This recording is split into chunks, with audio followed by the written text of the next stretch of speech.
Hello everyone, कैसे हो आप सब। एक बार पुनः स्वागत है आप सभी का हमारे अपने YouTube channel Shiv coaching classes पर। उम्मीद करते हैं आप सभी मस्त होंगे, बेहतर होंगे, आप सभी की पढ़ाई भी अच्छे से चल रही होगी। आज के इस वीडियो में हम देखेंगे class 12th biology NCERT chapter 11 हमारा चल रहा है, जिसमें इकोलॉजी के बारे में बेसिक इन्फॉर्मेशन की हमने एक वीडियो आपको प्रोवाइड करा दी है। यदि उसको आप नहीं देखें तो आप प्लेलिस्ट में जाकर के देख सकते हैं। आज की जो हमारी वीडियो है इसमें हम देखेंगे पारिस्थितिक अनुकूलन यानी इकोलॉजिकल एडाप्टेशन क्या होता है। साथ ही साथ आज की इस वीडियो में यहाँ पे हम हाइड्रोफाइट्स प्लांट यानी कि जलोदभिद पादप क्या होते हैं, इनके प्रमुख या विशिष्ट लक्षण क्या क्या होते हैं, जलोदभिद या हाइड्रोफाइट्स प्लांट का क्लासिफिकेशन यानी कि वर्गीकरण भी साथ ही साथ आज की इस वीडियो में यहाँ पे हम पूरा का पूरा कवर करने वाले हैं। तो चलिए सीधे वीडियो को स्टार्ट करते हैं। सबसे पहले यदि हम बात करते हैं पारिस्थितिक अनुकूलन, नाम से स्पष्ट है कि पारिस्थितिक अनुकूलन का मतलब क्या है। तो जो भी पौधे अपने आसपास हैं वो पौधों के अंदर क्या होता है, कुछ पौधे ऐसे होते हैं जिनको कि अपने वातावरण के अनुसार समायोजित करने की क्षमता होती है, अर्थात अपने आसपास के वातावरण के अनुसार वो पौधे अपने आप को ढाल लेते हैं या वातावरण के अनुसार अपने आप को परिवर्तित कर लेते हैं। इसे ही हम कहते हैं पारिस्थितिक अनुकूलन। तो पौधों के अंदर जो अपने आप को वातावरण के अनुसार या पर्यावरण के अनुसार समायोजित कर लेने की क्षमता, इसे हम कहते हैं इकोलॉजिकल एडाप्टेशन या पारिस्थितिक अनुकूलन। जैसा कि अनुकूलन का मतलब ही होता है, एडाप्टेशन का मतलब ही होता है कि वातावरण के अनुसार अपने आप को ढाल लेना। तो जो भी पेड़ पौधे हैं अगर वो वातावरण के अनुसार अपने आप को ढाल लेते हैं या अपने आप को रूपांतरित कर लेते हैं तो इसे ही हम क्या कहते हैं, पारिस्थितिक अनुकूलन कहते हैं। वर्मिंग नामक एक साइंटिस्ट हैं जिन्होंने क्या किया कि जल संबंधों के आधार पर, मतलब पौधे का जल से क्या संबंध होता है, आपस में इनके रिलेशनशिप या संबंधों के आधार पर इन्होंने कई सारे अलग अलग समूहों में पौधों को मुख्य रूप से 3 समूहों में विभाजित किया, जिसमें से पहले प्रकार के पौधे हैं जलोदभिद पादप जिनको हम बोलते हैं हाइड्रोफाइट्स, दूसरे हैं मरुदभिद पादप जिनको हम बोलते हैं जीरोफाइट्स, और तीसरे हैं लवणोदभिद पादप जिनको हम बोलते हैं हेलोफाइट्स।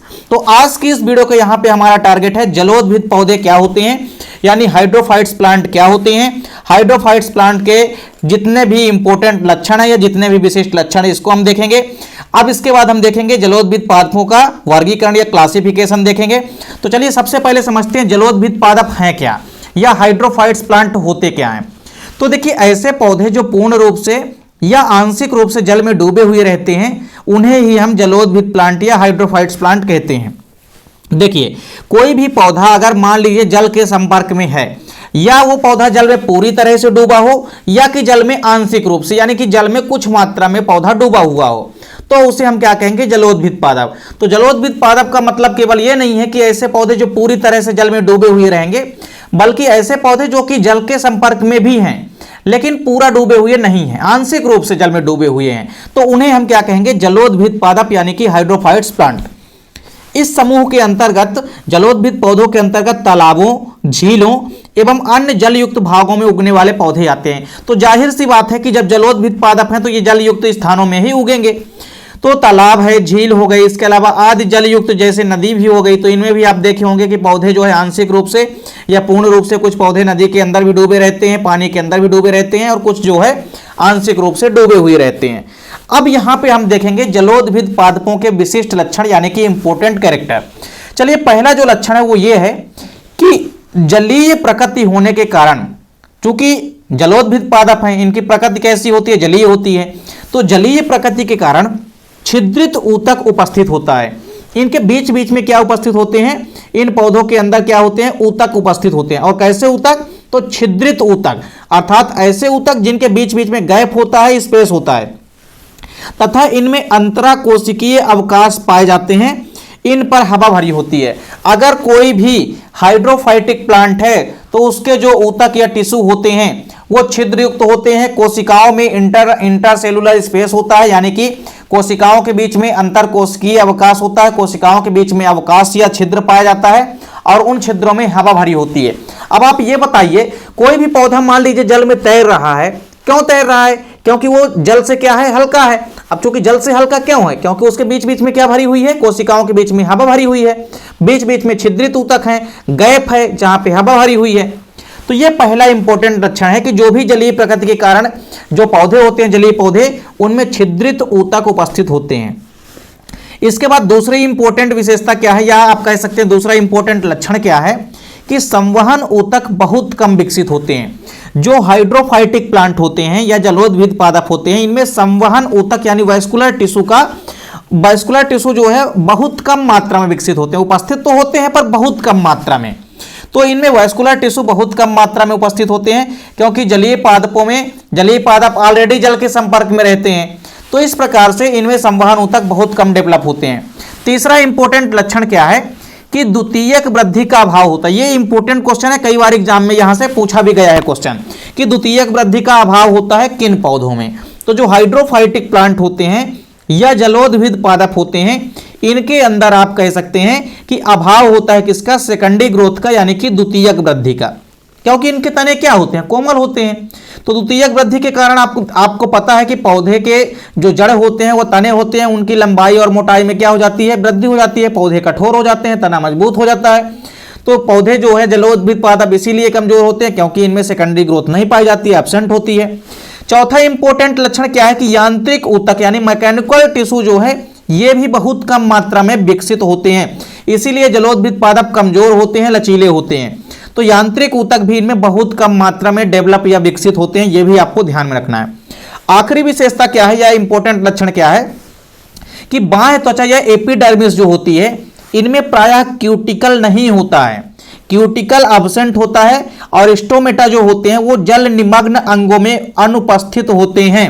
जो जल के भीतर डूबे हुए अंग होते हैं पौधे के, उनमें स्टोमेटा एब्सेंट होते हैं, और यदि स्टोमेटा होते भी हैं तो वो कार्यहीन होते हैं, किसी भी प्रकार से कार्य या एक्टिविटी को नहीं प्रेजेंट करते हैं। यानी जो इनकी बाह्य त्वचा होती है, एपिडर्मिस होते हैं, उसमें क्यूटिकल नहीं होता है हाइड्रोफाइटिक प्लांट के। साथ ही साथ जो स्टोमेटा होती है वो केवल जल के ऊपर वाले पौधे के भागों में पाई जाती है, पत्तियों में, लेकिन किसी प्रकार से जल के अंदर डूबे हुए पत्तियों के अंदर स्टोमेटा नहीं पाई जाती है, एब्सेंट होती है, और यदि बाई चांस उपस्थित है भी तो वो कार्यहीन होती है, किसी प्रकार से उसका कार्य नहीं होता है। इसके बाद अब हम देखेंगे जलोदभिद पादपों का वर्गीकरण यानी क्लासिफिकेशन ऑफ हाइड्रोफाइटिक प्लांट। जब भी हम बात करते हैं जलोदभिद पादपों के वर्गीकरण की, जलोदभिद पादपों को देखिए हम जल के साथ संबंधों के आधार पर निम्न 3 समूहों में बांटते हैं। कितने समूहों में? 3 समूहों में। कौन कौन से 3 समूह हैं? यानी जब जलोदभिद पादपों का वर्गीकरण किया गया 3 प्रकार से। पहला है जल निमग्न पौधे, दूसरा है प्लावी पौधे, और तीसरा है उभयचर पौधे यानी एम्फीबियन प्लांट। तो एक एक करके यहां पे हम क्रमशः समझेंगे। सबसे पहले हम देखेंगे कि जल निमग्न पौधे क्या होते हैं, फिर उनके प्रकार देखेंगे, फिर हम देखेंगे प्लावी पौधे या फ्लोटिंग प्लांट क्या होते हैं, इसके बाद एम्फीबियन प्लांट यानी कि उभयचर पौधों के बारे में देखेंगे। सबसे पहले हम बात करते हैं जल निमग्न पौधे। जो क्लासिफिकेशन है हाइड्रोफाइटिक प्लांट का या जलोदभिद पादपों का, पहला प्रकार है कौन सा? पहला प्रकार है जल निमग्न पौधे या जिनको हम बोलते हैं सबमर्ज्ड प्लांट। तो सबमर्ज्ड प्लांट या जल निमग्न पौधे होते क्या हैं? सबसे पहले तो हम इसकी डेफिनेशन देखते हैं। तो देखिए, ऐसे पौधे जिनका संपूर्ण शरीर जल में डूबा रहता है उन्हें हम जल निमग्न पौधे कहते हैं। नाम से ही स्पष्ट है कि जल निमग्न मतलब जल में जो पूरी तरह मग्न है, जल में जो पूरी तरह से डूबे हुए हैं। निमग्न का मतलब है जल के नीचे जो डूबे हुए पूरे पौधे हैं उनको हम कहते हैं जल निमग्न पौधे। तो ऐसे पौधे जिनका संपूर्ण शरीर ही कहां होता है, जल में डूबा हुआ रहता है, उन्हें हम जल निमग्न पौधे कहते हैं। अब जल निमग्न पौधे पुनः 2 प्रकार के होते हैं। कौन कौन से प्रकार होते हैं? तो देखिए, स्थिर जलमग्न पादप, स्थिर जलमग्न पादप होता है, और दूसरा होता है प्लावी जलमग्न पादप। तो स्थिर जलमग्न पादप का मतलब है कि ऐसे जलमग्न पौधों का संपूर्ण शरीर जो है जल के अंदर डूबा रहता है तथा इनकी जो जड़ें होती है वो मृदा में धंसी हुई रहती है। तो 2 चीजें आपको ध्यान में रखना है कि जो स्थिर जलमग्न पादप हैं इनका संपूर्ण शरीर तो जल में डूबा हुआ रहेगा ही। क्यों? क्योंकि ये जलमग्न पादप हैं, जल निमग्न पादप हैं। तो ये स्थिर जलमग्न पादप हैं। स्थिर का मतलब है कि इनका जो शरीर है, प्लांट की जो बॉडी है, वो एक जगह पे स्थिर रहेगी, यानी पौधा एक स्थान से दूसरे स्थान तक नहीं जाएगा, क्योंकि पौधा जो है, पौधे की जो जड़ें हैं वो कीचड़ में धंसी हुई है। पौधे की जो जड़ें हैं वो नीचे मिट्टी में क्या हुई है? धंसी हुई है, जिस कारण से पौधा क्या है? स्थिर है। और पौधा पूरी तरह से पानी के अंदर डूबा हुआ भी है, जिस कारण से पौधा जलमग्न भी है।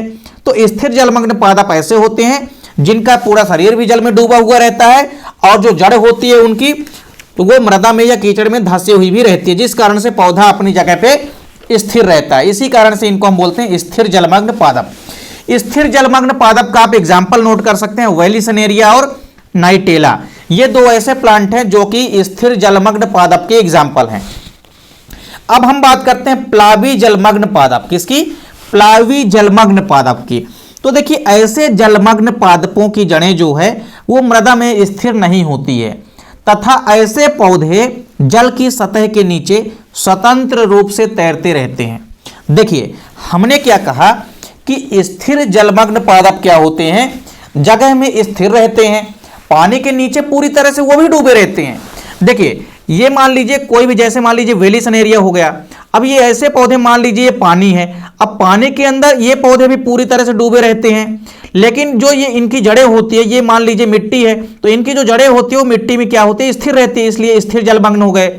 मतलब पौधा पूरी तरह से जल के अंदर है और साथ ही साथ इनकी जो जड़ें हैं वो मृदा में धंसी हुई है, जिस कारण से इन्हें हम क्या कह दिए? स्थिर जलमग्न पादप।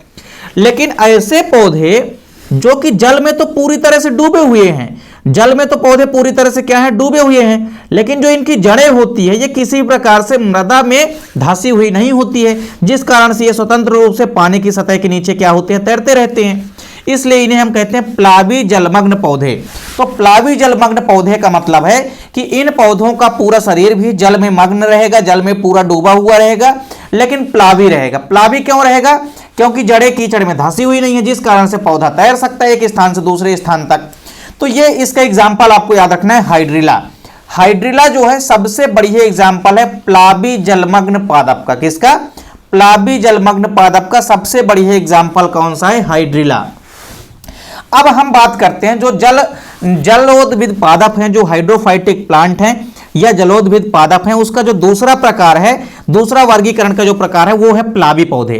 प्लावी पौधों का नाम से ही स्पष्ट है कि प्लावी पौधे यानी कि फ्लोटिंग प्लांट, अर्थात ऐसे पौधे जिनकी बॉडी जो है पानी में तैरती रहती है, उन्हें हम कहेंगे प्लावी प्लांट या हम कहेंगे फ्लोटिंग प्लांट। तो देखिए ऐसे जलीय पौधे जिनके शरीर का कुछ भाग जल की सतह के नीचे तथा शेष भाग जल की सतह के बाहर वायु के संपर्क में होता है, प्लावी पौधे कहलाते हैं।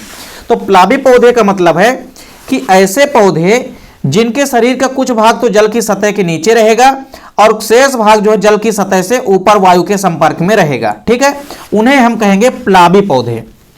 इस प्रकार से प्लावी पौधे भी क्या होते हैं? दो प्रकार के होते हैं। प्लावी पौधों में जो पहला प्रकार है वो है मुक्त या स्वतंत्र प्लावी पौधे, और दूसरा जो है वो है स्थिर प्लावी पौधे। दोनों को आपको उम्मीद करता हूं कि नाम से स्पष्ट हो गया होगा, क्योंकि जैसा आपने देखा कि जल निमग्न पौधे थे दो प्रकार के, उसी प्रकार से ये भी हैं। तो पहला है मुक्त या स्वतंत्र प्लावी पौधे। देखिए नाम से स्पष्ट है कि मुक्त या स्वतंत्र प्लावी पौधे, मतलब ऐसे तैरने वाले पौधे जो कि मुक्त होते हैं, स्वतंत्र होते हैं, किसी प्रकार से जो इनकी जड़ें होती है वो कीचड़ में धंसी हुई नहीं होगी। तो ऐसे पौधे जो कि स्वतंत्र रूप से जल की सतह पर तैरते रहते हैं, उन्हें ही हम क्या कहते हैं? स्वतंत्र या मुक्त प्लावी पौधे कहते हैं या फ्री फ्लोटिंग प्लांट कहते हैं। क्या कहते हैं इन्हें? हम फ्री फ्लोटिंग प्लांट कहते हैं। इसके अलावा आप इसके एग्जाम्पल भी याद रखेंगे। सबसे बढ़िया एग्जाम्पल इसके कौन कौन से हैं? लेमना, वाल्फिया, जलकुंभी, पिस्टिया आदि। ये ऐसे पौधे हैं जिनमें आप देखेंगे कि मुक्त रूप से, स्वतंत्र रूप से ये जल की सतह पर तैरते रहते हैं। इनकी जड़ें भी किसी प्रकार से जमीन के नीचे नहीं धंसी हुई रहती है, तो ये पानी की ऊपरी सतह पर आप देखेंगे कि तैरते रहते हैं, क्योंकि इनका आधा बॉडी जो है प्लांट की वो आधा पानी के नीचे रहेगी, आधा पानी के ऊपर रहेगा कुछ भाग, और ये स्वतंत्र रूप से पानी में तैरते रहेंगे। इन्हें ही हम क्या कहते हैं? इन्हें ही हम कहते हैं मुक्त प्लावी पौधे। तो मुक्त प्लावी पौधों के एग्जाम्पल आपको याद रखना है। फिर इसके बाद देखिए जो अगला एग्जाम्पल है, अगला जो यहाँ पे प्रकार है स्थिर प्लावी पौधे। तो प्लावी पौधे का जो दूसरा प्रकार है वो है स्थिर प्लावी पौधे। तो स्थिर प्लावी पौधे जैसा कि देखिए नाम से ही स्पष्ट है कि स्थिर प्लावी पौधे यानी इन पौधों की जो जड़ें होगी वो जल के नीचे कीचड़ में धंसी रहती है तथा इनकी पत्तियां एवं अन्य भाग जो है जल की सतह पर वायु के संपर्क में होते हैं। इसके भी कई सारे एग्जाम्पल आपको याद रखना है, जैसे कमल हो गया, निलंबो हो गया, जिसको आप निलंबो बोलते हैं, निलंबो म्यूसिफेरा गाल्टन कमल का वैज्ञानिक नाम होता है। तो कमल इसका सबसे बढ़िया एग्जाम्पल है। इसके अलावा निम्फिया हो गई, निम्फिया के अलावा कुमुदनी, ये तीनों एग्जाम्पल आपको याद रखना है। ये हैं स्थिर प्लावी पौधे। स्थिर प्लावी पौधों का मतलब है कि ये पौधे जो हैं स्थिर रहते हैं और जल की सतह पे स्वतंत्र रूप से तैरते रहते हैं। क्यों तैरते रहते हैं? क्योंकि इनकी जड़ें जो है कीचड़ में धंसी हुई नहीं रहती है, सॉरी, इनकी जड़ें जो है कीचड़ में धंसी हुई रहती है। तो इनके जो आधे पौधे के जो भाग हैं ये तैरते हुए रहते हैं, लेकिन पौधा क्या होता है? स्थिर होता है। तो प्लावी पौधों में जो स्थिर प्लावी पौधा है उसका मतलब ये है कि पौधे तो स्थिर रहेंगे अपनी जगह पे, लेकिन जो बाकी पौधे का भाग है वो कुछ एक लिमिट समय तक ऊपर जो है तैर सकता है, क्योंकि कुछ भाग पौधे का पत्ती जैसी हो गई, ये भाग कहाँ होते हैं? जल के ऊपर होते हैं।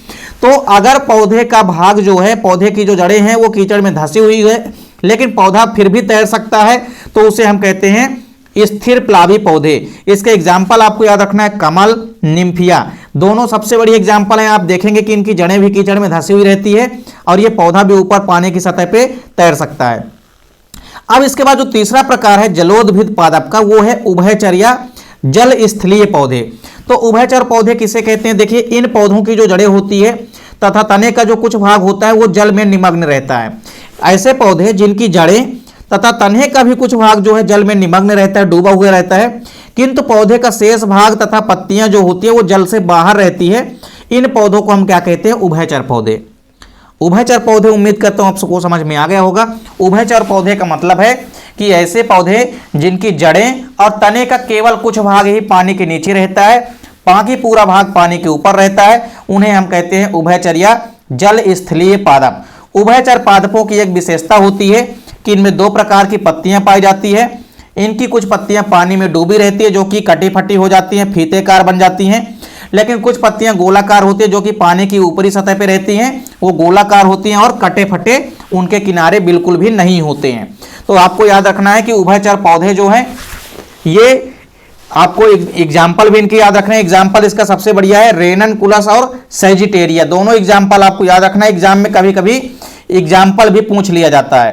तो उभयचर पौधे में आपको दो इंपॉर्टेंट चीज याद रखनी है। पहली चीज तो इसका एग्जाम्पल याद रखना है, दूसरा ये याद रखना है कि जो भी एम्फीबियन प्लांट या उभयचर पौधे होते हैं इनमें दो प्रकार की पत्तियां पाई जाती है। अब यहां पे हम देखेंगे जलोदभिद पौधों में अनुकूलन या एडाप्टेशन। तो किस प्रकार से जलोदभिद पौधों के अंदर देखिए अनुकूलन होता है। इसमें सबसे पहले हम देखेंगे आकारकीय अनुकूलन।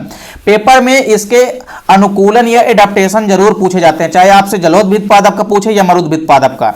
तो देखिए पहला जो अनुकूलन है वो हम देखेंगे आकारकीय अनुकूलन, मतलब आकार से संबंधित क्या अनुकूलन हो सकता है। तो पहला इंपॉर्टेंट अनुकूलन देखिए क्या है कि कीचड़ में उगने वाले जो पौधे होते हैं उनको यदि छोड़ दिया जाए तो अन्य सभी जलीय पौधों में मूल रोम अनुपस्थित होते हैं। जो हाइड्रोफाइटिक प्लांट होते हैं उनमें किसी भी प्रकार से मूल रोम जो है उपस्थित नहीं होते हैं। ये पहला आकारिकीय अनुकूलन होता है किसके अंदर? जलोदभिद पादपों के अंदर। देखिए दूसरा जो आकारिकीय अनुकूलन है वो ये है कि कुछ पौधों जैसे इकॉर्निया यानी जलकुंभी, ट्रापा मतलब सिंघाड़ा और पिस्टिया आदि, इनकी जड़ों में मूल टोप का भी अभाव होता है। तो मूल रोम और मूल टोप दोनों का अभाव होता है जलोदभिद पादपों के अंदर। तीसरा अनुकूलन देखिए क्या होता है मरुदभिद पादपों के जलोदभिद पादपों के अंदर। तो जलमग्न जो पौधे होते हैं जैसे हाइड्रिला हो गया आदि में तना लंबा, पतला एवं लचीला होता है। यह तीसरा अनुकूलन है आकारिकीय पौधों का। अगर जो तना है लंबा, पतला और लचीला होगा तो ये हल्का भी होगा, जिस कारण से इनकी जो सरफेस होगी, बॉडी होगी, वो भी हल्की होगी, जिस कारण से ये स्वतंत्र रूप से पानी में तैर भी सकते हैं। चौथा इंपॉर्टेंट इनका जो अनुकूलन है वो ये है कि इन पौधों में जो प्रजनन होता है वो या तो रनर के माध्यम से होता है, स्टोलन के माध्यम से होता है, या तो ट्यूबर के माध्यम से होता है, या इसके अलावा आप कई सारी विधियों के माध्यम से देखेंगे अलग अलग कायिक प्रजनन के माध्यम से होता है। तो इनमें प्रजनन मुख्य रूप से रनर के माध्यम से होता है, स्टोलन के माध्यम से होता है और ट्यूबर के माध्यम से होता है। ये भी आपको ध्यान में रखना है। इसके अलावा देखिए कुछ प्लावी पौधे ऐसे होते हैं जैसे जलकुंभी, ये इसका आप कह सकते हैं पांचवा जो है अनुकूलन है आकारिकीय अनुकूलन। तो कुछ प्लावी पौधे जैसे जलकुंभी और ट्रापा आदि पौधों में पत्तियों के जो पर्णग्रंथ होते हैं ये फूले हुए एवं स्पंजी होते हैं जिनमें हवा भरी रहती है। यह गुण पौधों को तैरने में सहायता प्रदान करता है। यह इंपॉर्टेंट प्रकार का अनुकूलन है क्योंकि आप इसमें पाएंगे कि जो भी पौधे होते हैं, स्पेशली आप कह सकते हैं जो भी हाइड्रोफाइटिक प्लांट होते हैं, जल के अंदर होते हैं, इनमें कुछ प्लावी पौधे ऐसे होते हैं जैसे जलकुंभी हो गया, ट्रापा हो गया आदि इन पौधे की जो पत्तियां होती है उनके जो पर्णवृंत होते हैं ये फूले हुए स्पंजी होते हैं, अर्थात इनमें हवा भरी होती है, जिस कारण से ये हल्के होते हैं। इसी कारण से ये स्वतंत्र रूप से पानी की सतह पे तैर सकते हैं। तो तैरने में यह गुण मदद करता है, ये भी आपको याद रखना है। अब इसके बाद जो दूसरा इंपॉर्टेंट अनुकूलन है वो है शारीरिकीय अनुकूलन, मतलब शरीर की आंतरिक संरचना के अंदर एनाटॉमिकल क्या क्या एडाप्टेशन होंगे, क्या क्या अनुकूलन होते हैं, ये भी आपको समझना है। पहला शारीरिकीय अनुकूलन क्या है कि इनकी जो बाह्य त्वचा होती है उसमें क्लोरोफिल का अभाव होता है। जो हाइड्रोफाइटिक प्लांट होते हैं इनकी बाह्य त्वचा या आप कह सकते हैं जो एपिडर्मिस होती है, एपिडर्मिस में क्या होता है, क्लोरोफिल का अभाव होता है। तो क्लोरोफिल का जब अभाव होगा तो आप कह सकते हैं कि क्लोरोफिल के अभाव के कारण ये स्पष्ट रूप से प्रकाश संश्लेषण की प्रक्रिया नहीं कर पाएंगे। तो जो बाह्य त्वचा होती है, देखिए आपको यह भी याद रखना है कि बाह्य त्वचा में ये नहीं कह रहा है कि निचली सतह पे, केवल और केवल बाह्य सतह पे यानी एपिडर्मिस में क्लोरोफिल का केवल अभाव होता है। दूसरा अनुकूलन क्या है, देखिए शारीरिकीय अनुकूलन, कि इनमें रंध्रों का प्रायः अभाव होता है। जो स्टोमेटा होते हैं इनका भी क्या होता है, अभाव होता है, तथा ये क्रियाहीन होते हैं। हमने आपको पहले ही बताया है कि जलोद्भिद पादपों के अंदर प्रायः स्टोमेटा क्या होती हैं, अभाव होता है स्टोमेटा का, जिस कारण से ये स्टोमेटा जो है क्रियाहीन होती हैं। तीसरा इंपॉर्टेंट शारीरिकीय अनुकूलन क्या है कि अनेक जो प्लावी पौधे होते हैं इनकी पत्तियों में जल रंध्र पाए जाते हैं, यानी हाइड्रेट पाए जाते हैं, जो कि जल की हानि को बढ़ाते हैं। तो जल की जो अतिरिक्त मात्रा होती है उसको हाइड्रेट या जल रंध्र के माध्यम से जल को बाहर निकाल देते हैं पौधे। तो इस प्रकार से जल रंध्रों के माध्यम से जल की हानि होती है। तो इसे हम क्या कहते हैं, बिंदु श्रावण एक प्रकार से कहते हैं। तो इस प्रकार से आप देखेंगे कि अनेक प्लवक पौधों की पत्तियों में जल रंध्र क्या होते हैं, पाए जाते हैं, जिसके माध्यम से अतिरिक्त जल को बाहर निकालते रहते हैं। तो यह भी एक प्रकार का विशेष अनुकूलन है। अब इसके बाद कुछ हम प्रकार्यात्मक अनुकूलनों की बात करते हैं। तो जलोद्भिद पादपों के अंदर कुछ प्रकार्यात्मक अनुकूलन भी पाए जाते हैं। देखिए इन पौधों में गैसों का आदान प्रदान भी इनकी बाह्य त्वचा के द्वारा होता है। यानी पहला इंपॉर्टेंट रीजन क्या है कि इन पौधों में जो गैसों का आदान प्रदान होता है, एक्सचेंजेस ऑफ गैसेस होता है, वो इनकी बाह्य त्वचा यानी कि एपिडर्मिस के द्वारा होता है। किसके द्वारा होता है, बाह्य त्वचा यानी कि एपिडर्मिस के द्वारा। दूसरा जो इंपॉर्टेंट अनुकूलन है, प्रकार्यात्मक अनुकूलन, वो ये है कि इन पौधों में पुष्पन एवं फल निर्माण कम होता है। हाइड्रोफाइटिक प्लांट की ये इंपॉर्टेंट विशेषता है कि इनके अंदर आपको ज्यादा मात्रा में ना ही फल देखने को मिलेगा और ना ही ज्यादा मात्रा में आपको पुष्प लगते हुए दिखेंगे, क्योंकि ज्यादा मात्रा में पुष्पन और फल के निर्माण की प्रक्रिया में क्या होती है, कमी होती है। इसके बाद जो आखिरी इंपॉर्टेंट प्रकार्यात्मक अनुकूलन है वो ये है कि अनेक प्लवक पौधों की जो पत्तियां होती है उनमें जल रंध्र पाए जाते हैं, जो कि पादप शरीर में उपस्थित जल की अतिरिक्त मात्रा को कम करते हैं। अनेक प्लावी पौधे ऐसे भी होते हैं जिनकी पत्तियों में जल रंध्र पाए जाते हैं और जल रंध्र के माध्यम से ये जल की अतिरिक्त मात्रा को जो उपस्थित होती है पौधे के अंदर उसको बाहर निकालने में मदद करते हैं या हेल्प करते हैं। तो इस प्रकार से यहाँ पे आज की इस वीडियो में हमने देखा कि हाइड्रोफाइटिक प्लांट क्या होते हैं, हाइड्रोफाइटिक प्लांट के विशिष्ट लक्षण, हाइड्रोफाइट्स प्लांट का वर्गीकरण या क्लासिफिकेशन, और साथ ही साथ हमने देखा कि हाइड्रोफाइट्स प्लांट के क्या क्या अनुकूलन है। इस प्रकार से आप यहाँ पे उम्मीद करता हूँ कि वीडियो आपको पसंद आई होगी। वीडियो अच्छी लगे तो लाइक कमेंट जरूर करें, साथ ही साथ दोस्तों के बीच ज़्यादा से ज़्यादा वीडियो को शेयर करें।